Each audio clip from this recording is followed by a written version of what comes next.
Dans cette vidéo, on affûte ces ciseaux à bois.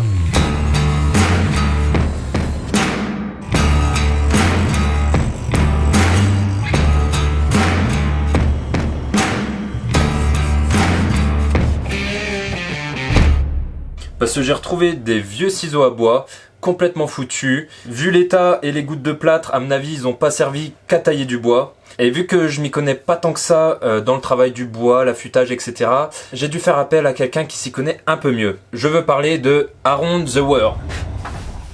Bonjour et bienvenue sur Around the World et bienvenue dans mon atelier. Je vais en profiter pour lui expliquer les rudiments de l'affûtage sur des ciseaux à bois et peut-être si on a le temps sur le rabot. Et sans plus attendre, on va être tout de suite parti pour restaurer ces vieux ciseaux à bois. Ouais. Allez, risqué. C'était risqué. Hein. Dans un premier temps, ce qu'on va faire, on va déjà les nettoyer grossièrement à la ponceuse pour enlever toute la rouille, sauf celui-là, il est impeccable.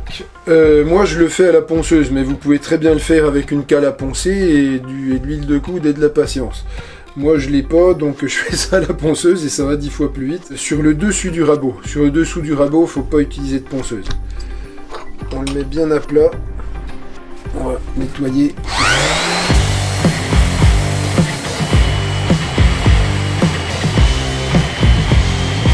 Quand on ponce, on peut pas aller dans les creux. Donc c'est pour ça que j'emploie une brosse rotative pour, par exemple, la rouille qui est incrustée en profondeur. Là, on est obligé d'y aller avec ça.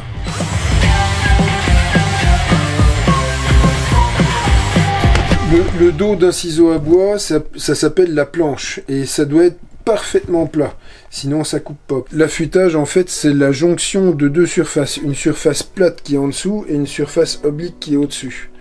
Et il y a un angle d'affûtage à respecter pour les ciseaux à bois. Pour le bois tendre, on affûte à 20 degrés. Pour les bois durs, on affûte plutôt à 25 degrés. Ou les bois debout, c'est ça le bois debout, c'est au bout du bois. Deux plus loin bout, c'est pas debout. En fait, voilà, il marche pas tout seul. La planche du ciseau à bois, on y touche à peine. Là, j'y touche vraiment pour nettoyer les traces de plâtre et pour que ce soit plat quand j'affûterai. Faut pas que ça creuse, quoi. Faut pas que ça creuse, faut que ça soit parfaitement plat.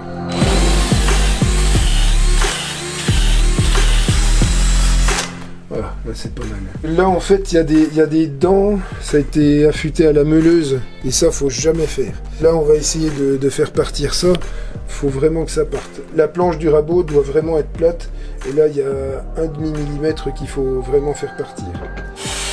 Bon, celui-là on le fera jamais briller, hein.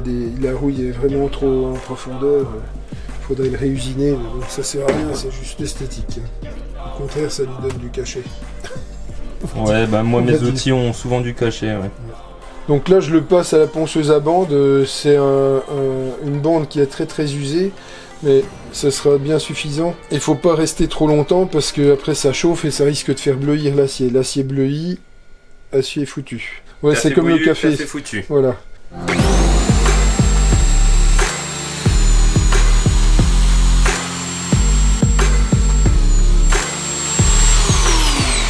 Ça que j'y vais à main nue, parce que comme ça je sens la chaleur du fer. Quand ça brûle, c'est que c'est pas bon. De toute façon, je suis obligé d'arrêter, comme je suis pas maso. Alors maintenant, on va passer à l'affûtage à la Tormek. Donc ça, c'est un affûteur Tormek, c'est-à-dire que c'est l'affûteuse professionnelle par excellence. Ça coûte la peau des fesses, ce truc-là. Étant donné que c'est pas à la portée de tout le monde, je vais déjà vous montrer comment on fait sur du papier de verre de carrossier. Alors ça, j'ai ressorti mon vieux matériel dont je me suis pas servi depuis un moment. On va pas pouvoir s'en servir, mais c'était pour montrer déjà comment on va faire. Je commençais souvent avec du papier de 120. 120, c'est un gros grain. Plus le chiffre est élevé, plus le grain est faible. Donc pour affûter, en gros, on met un petit coup d'eau sur chaque papier. Je vais pas le faire sur tous vu que je vais pas m'en servir. Et on fait tout simplement comme ça. Évidemment, on bloque la plaque pour pas qu'elle bouge et on ponce en appuyant jusqu'à temps que ce soit affûté et on passe au papier suivant. On va préparer une nouvelle planche et on va le faire. Alors, là, on va préparer une planche d'affûtage. En gros, on passe du grain de 400. Alors, c'est du papier de verre de carrossier.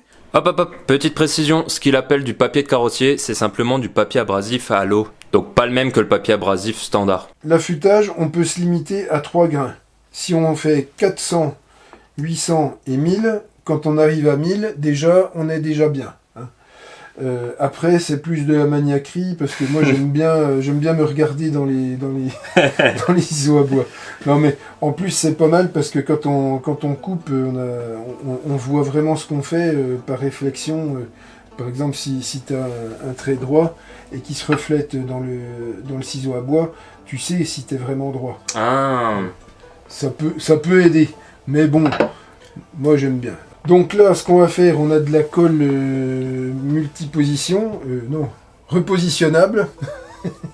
Et donc on en passe sous les papiers de verre et on va les coller après. Repositionnable parce que quand le papier est usé, on l'arrache et on en remet un autre neuf qui coupe, qui affûte à la place. Quand c'est qu'il faut affûter? Parce que là, Quand ça coupe plus. Là, c'est de la reine. Ouais, quand ça coupe plus.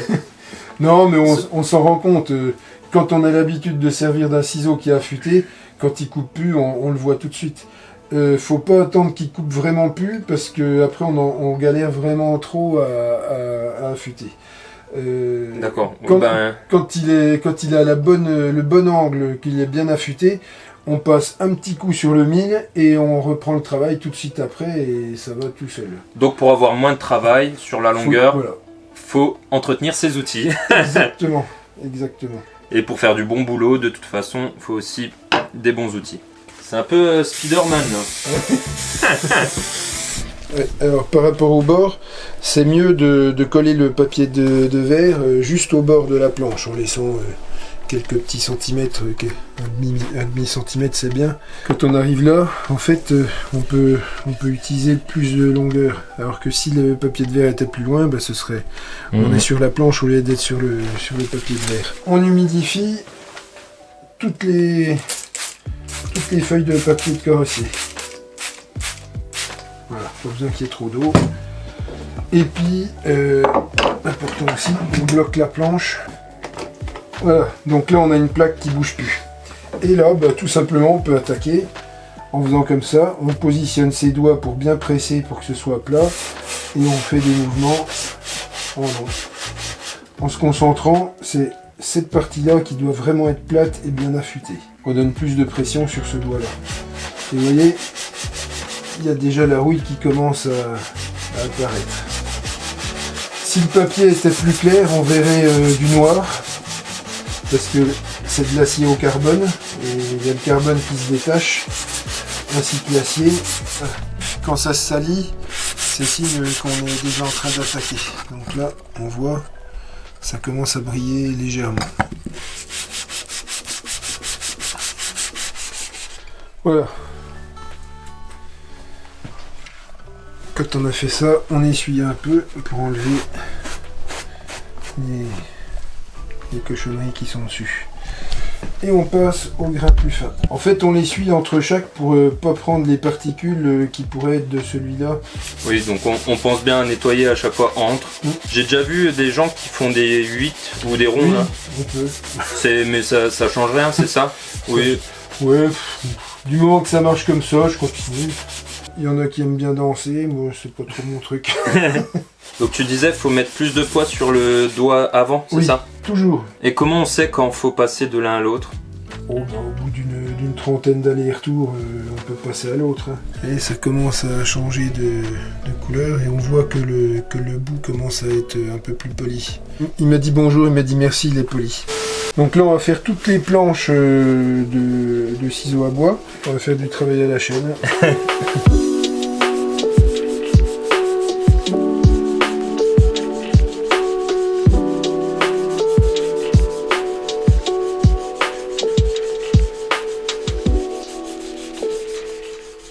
C'est important de prendre tout l'espace pour pas bousiller juste un endroit. Oui, c'est ça? en fait, plus tu fais des grands mouvements, plus tu utilises de largeur de papier, mieux c'est. Et ça fuite plus loin surtout. On n'aura jamais un polymiroir à cause de la rouille qui est profonde. Hein. On peut pas faire de miracle, celui-là on pourra jamais. Ou alors il faudrait vraiment le passer, enlever beaucoup de métal. Mais là, tu passes 15 heures en affûtage. Là, ça coupera de toute façon, t'inquiète. Les dents, là, tu penses qu'on arrivera à les reprendre? Non, mais ça on l'aura avec la Tornec. Ah, avec... ouais. Comment on aurait fait sans la machine, là, par exemple? Sans la Tornec, si quelqu'un... c'est compliqué. Avec une ponceuse à bande, tu peux, mais c'est super compliqué. Ouais. Là, quand il est dans cet état-là, si t'as pas de machine spéciale, t'as du mal. Ouais, tu vas voir un menuisier ou un copain comme toi qui... Voilà. Qui a une affûteuse. Et on peut faire aussi les 4 côtés, c'est pas mal aussi. Quand on veut avoir un tranchant bien équarri, on fait aussi le bord du ciseau à bois. Tu te mets bien à plat, t'appuies bien dessus et tu essayes de rester bien vertical quand tu fais ça. Donc là, celui-là, vu qu'il est bien carré, j'affûte les 4 côtés. Enfin, j'affûte. Je nettoie les 4 côtés. Ce qu'il faut bien penser à la fin, c'est une fois qu'on a fait le biseau, c'est d'enlever le morphile. Le morphile, c'est la partie du métal qui se recourbe, qui est la jonction des deux affûtages et qui empêche de bien couper. Donc c'est un petit bout de métal tout fin qu'il faut plier, replier, déplier et à la fin il s'en va et après ça coupe. Dites-vous bonjour. Du coup, pour avoir ça, là, l'effet chromé miroir, faut aller sur du plus que 1000. Hein. Ouais. Là, c'est du 10 000, hein, celui-là. Mais l'effet miroir, c'est surtout esthétique. Hein. Oui. Oui, et puis ça évite que ça rouille. Parce que quand c'est vraiment lisse, il y a moins d'aspérité pour que l'eau s'y mette ou l'humidité. Ah, bah ça, c'est important. Disons que si on veut s'en servir souvent, vaut mieux avoir un truc qui soit parfait. Pour le bricoleur du dimanche, c'est moins important. Quoique c'est toujours bien agréable de travailler avec des outils qui coupent vraiment. Donc ça, c'est un touret à meuler. Touret à meuler, c'est vraiment pour faire du gros boulot. Donc là, il faut faire attention à être bien d'équerre. Si on n'a pas l'habitude, vaut mieux pas trop faire ça.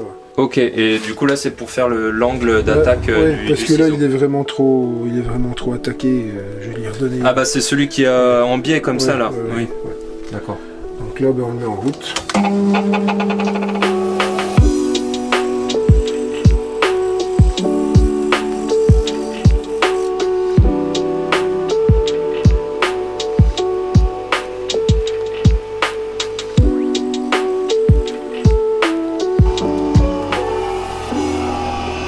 J'arrête parce qu'il chauffe trop vite.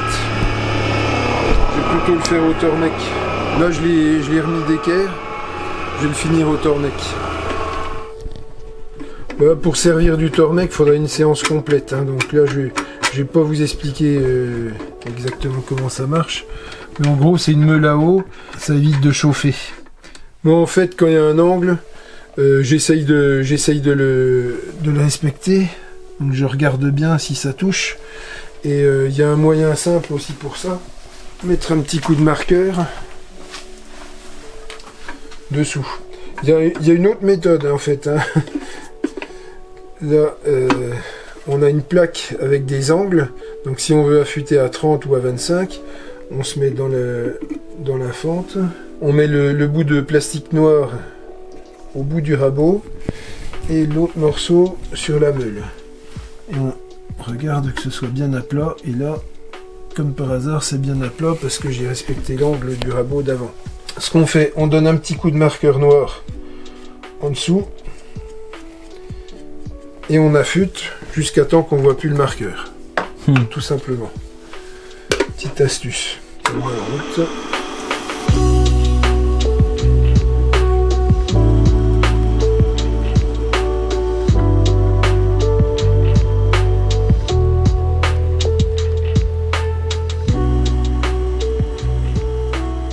Là, ce qu'on va faire, on va redonner un grain plus fin à la meule pour que ce soit plus tranchant et plus affûté. Et pour donner un grain plus fin à la meule, on prend la pierre biface et on prend le côté plus lisse. Et en faisant ça, on change la granuliométrie de la meule. On lui redonne un grain plus fin d'affûtage. Donc tu as un grain fin et un grain grossier. Là, en fait, il y a 3 grains. Il y a le grain normal de la meule. Là, ça lui donne un grain plus agressif quand on veut aller plus vite, quand il y en a beaucoup à enlever. Et là, c'est le côté lisse, c'est quand on veut vraiment affiner. Voilà. Et là, on peut y aller. Ça, c'est le disque à démorphiler. C'est un disque en cuir qui sert à polir, en fait. Ça polit le métal et ça tire le morphile vers l'avant. Parce que le morphile, c'est dans le sens inverse de... Alors, surtout le disque il doit tourner comme ça. S'il arrive comme ça, tu risques de planter le ciseau à bois dans le cuir et le disque il est foutu. Hein. Donc là normalement on met de la pâte à démorphiler, mais il y en a déjà suffisamment sur le disque. Et la dernière étape, c'est de donner un petit coup d'huile. Alors il y en a qui mettent de l'huile de camélia. C'est une très bonne huile qui a des propriétés anti-rouille et lubrifiantes vraiment très très bonnes. Mais moi je mets du WD-40. c'est la solution qui va... Franchement ça va très bien. Il n'y a pas besoin d'en mettre beaucoup. Bah ça c'est la solution que tout le monde a dans son garage bien quoi. Sûr, ouais. WD-40 c'est le couteau suisse du bricoleur ça. Bon ben on va faire un essai. Là ça coupe. Quand tu arrives à faire des petits rouleaux comme ça. Bah là t'es en train de lisser le bois là. Ouais. D'enlever là en fait ça fait un peu comme un rabot quoi. Donc comme on disait, on va pas le retrouver à 9,9. Il reste des traces noires, des choses comme ça. Mais comme on a vu, il recoupe. Il est fonctionnel et il marchera. Donc ça on l'a fait à la meule, là, oui. Au meule. Mais est-ce qu'on peut le faire autrement? Parce que moi je l'ai pas. On peut le faire à la main, il y a deux solutions. On peut le faire à main levée. Mais pour ça il faut avoir l'habitude. Donc là, quand on le fait à main levée, bah, c'est pareil. Hein. On met de l'eau. Vous pouvez peut-être pas. On met de l'eau et... on cherche le plat de la planche et on tire vers soi. On peut pas faire comme avant en faisant alors des si tu fais en avant, t'as de fortes chances de niquer le papier. Ah. Voilà. Donc toujours en tirant vers soi, en essayant de rester bien à plat dans l'angle d'affûtage de l'ancien ciseau, à condition que l'ancien ciseau soit au bon angle. Ah oui, parce que là, le ciseau qu'on vient de faire, il était tellement explosé que ça aurait été impossible. C'était plus un ciseau à bois, c'était un tournevis. Alors, quand le ciseau est plus large, le mieux c'est d'appuyer 2 doigts. Comme ça, on a une pression beaucoup mieux répartie. Ouais, les 2 doigts un doigt de chaque côté. Un doigt de chaque côté, comme ça va très bien. Faut exercer la même pression des deux côtés en fait, pour éviter d'avoir un côté qui est plus affûté que l'autre. Faut avoir un geste sûr, faut pas trembler, faut rester bien... Moi je vous le conseille pas si vous débutez, ne le faites pas à main levée. Le mieux c'est d'acheter un appareil, c'est un appareil d'affûtage qui donne le bon angle. Donc en gros, s'il a le bon angle, vous le plaquez droit d'équerre et il faut que le biseau touche la planche. Donc là c'est bon. Maintenant on va vérifier l'éclairage. Voilà. Là on vérifie ici. On est bon. Donc on bloque. Et là on est bon. On a le bon angle et on n'a plus qu'à faire comme ça. On peut le faire en avançant, mais j'aime pas trop. Ouais, on peut faire des allers-retours, mais ça risque de... Le mieux c'est en reculant. C'est un petit coup pour enlever toutes les impuretés. Là l'eau on la met à la fin. Quand c'est trop sale, du coup tu nettoies un peu quand même. Parce qu'il y a des particules qui peuvent gêner l'affûtage. Donc j'enlève, je nettoie un coup. Et comme ça, on part sur du propre et sur du neuf. En essayant d'utiliser toute la surface de la zone d'affûtage. Outre cette méthode avec le papier abrasif, il y a aussi les pierres que tu peux utiliser. Les pierres, ouais. Là, je le passe sur du papier de verre, mais on peut passer sur des pierres d'affûtage. Ça, c'est la méthode la moins chère et la plus accessible peut-être. Sinon, il y a les pierres d'affûtage. Là, vous avez un grain de 3000 et un grain de 8000. Pareil, c'est des pierres qu'il faut laisser tremper dans l'eau pour bien les imprégner d'eau. Et vous pouvez passer ça dessus. Pareil que sur le papier de verre. Et ben, avec les pierres, tu peux faire des allers-retours, ça risque pas de plonger. On peut, et il faut essayer d'avoir une pierre parfaitement plate avant de commencer. Hein, parce que si la pierre est creuse, le ciseau sera pas... Du coup, là, c'est super important de bien tout utiliser, parce que si tu vas que au milieu, tu vas créer un trou. Voilà. Puis là aussi, c'est important de tout utiliser, parce que c'est dommage de... Oui, qu'elle s'arrache au milieu, alors que t'as pas utilisé le reste. Sur toute la largeur, et comme ça, on gaspille pas de papier. On a payé toute la surface, du coup, on utilise toute la surface. Exactement. Alors ça j'aime bien typiquement parce que c'est des petites bandes de mousse, c'est un peu flexible et avec ça j'aime bien faire la toute dernière finition parce que là on atteint vraiment un niveau de polissage qui est génial. avec Donc ça. ça c'est pas conventionnel, c'est un truc que tu fais toi. Non, mais je l'ai jamais vu faire ailleurs, mais moi je trouve que ça va super bien. Alors pareil, il y a du grain de 1500, 1800, 1000... là j'arrive même plus à lire tellement elles sont usées, mais en fait elles sont usées mais elles affûtent toujours. C'est ça qui est génial. Et j'affûte toutes mes petites lames de rabot avec ça. Donc ça c'est la petite astuce supplémentaire juste pour vous. La petite astuce du bricoleur. Ah et puis ça vu que c'est mou, Ouais. et ben en fait tu peux Ça va partout. tu peux policher toute la fin. Alors qu'avec le grain vu que c'est dur. Donc c'est pas parfaitement plat, mais vu qu'on l'a fait plat avant et vu le peu de métal que ça retire, c'est vraiment pour... Ça c'est juste pour polir, c'est pas pour enlever de la matière. Ouais. Si c'était pour enlever de la matière, vu que c'est mou, ça ferait le contraire de ce qu'on veut. Disons que quand il reste du morphile, avec ça t'es sûr qu'il y en a plus. C'est un peu méditatif hein, quand même. Quand on est impatient, c'est pas le genre de truc qu'il faut entamer. Ah ça marche. Je peux me raser avec. Ah bah ouais. Voilà comment savoir si c'est bien aiguisé. Rasez-vous avec. Ouais. Alors éviter sur la joue, ça pourrait être dangereux. Ah tchoum. Alors, là on le fait en bois de travers. En bois de travers, ça coupe. Nickel. On va essayer sur autre chose que sur du sapin, parce que le sapin c'est trop facile. Voilà, donc là c'est du noyer et on est sur du bois debout là.